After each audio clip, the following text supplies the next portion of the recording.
আসসালামু আলাইকুম রহমতুল্লাহি ওবরাকাতুহু। আজকে আমরা একটি গুরুত্বপূর্ণ একটি বিষয় নিয়ে আলোচনা করতে যাচ্ছি, সেটি হচ্ছে নেকের রত্ন ভাণ্ডার। তো এই বিষয় নিয়ে আমরা ধারাবাহিকভাবে আলোচনা করব, ইনশাআল্লাহ আমাদের অনেকের ফায়দা হবে। আজকে আমাদের আলোচনা হলো প্রতি কদমে কোন সময় 1 বছর নফল নামাজ ও রোজা নেকি লাভ হয়।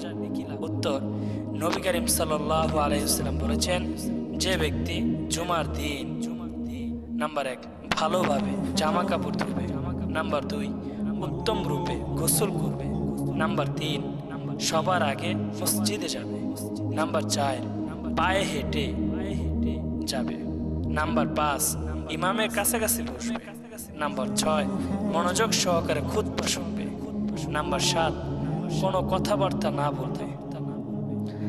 জুমার দিন এই 7টি বিষয়ের উপর আমলকারীদের আল্লাহ তাআলা তার প্রতি কদমে বিনিময়ে 1000 নফল নামাজ ও 1 বছরের নফল রোজার সওয়াব দান করেন।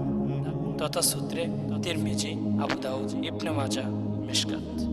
আল্লাহ পাক রব্বুল আলামিন আমাদের এই বিষয়ের উপর আমল করার তৌফিক দান করেন। আমিন ইয়া রাব্বাল আলামিন।